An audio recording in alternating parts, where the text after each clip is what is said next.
I'm here with Natasha from Wrap My Kitchen, and this is an interesting product that I'm seeing at the Home and Reno show.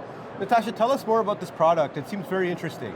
Yes, so basically we wrap over the existing kitchen cabinets. So when it's just to change the color, just a few $100s, we change the color of a kitchen in just 1 to 2 days. So this is an example of a finished product, and you wrap both inside and outside. Tell the customers how they kind of finish it, or if they want someone to come in and install it, what does that process look like? We have more than 30 finishes available, so it's something that they can do themselves, or we offer the installation service. It does come with a 5-year warranty against peeling and air bubbles, so it's a really high quality product, heat resistant, steam resistant. We're really proud about it. And a lot of the finishes we're seeing here, they're very modern looking.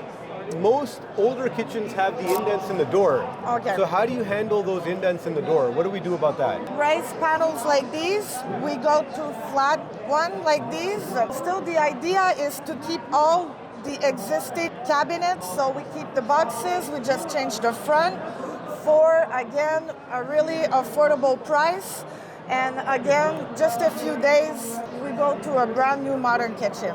Seems like something ideal for somebody that's looking to flip their home or do a quick renovation. Exactly. Somebody that's on a budget. Yeah, it falls under the home staging budget, even when it gets to sell a house, yeah. Amazing. Natasha, how do people get a hold of you if they want to get in touch? Okay, so we do online quotes from pictures, so really easy. Go on our website, send us pictures to get a quote. We also have a showroom in Oakville. They can come see the product at the showroom in Oakville. Wonderful. What's the website? www.wrapmykitchen.com. Awesome. We'll see you guys soon.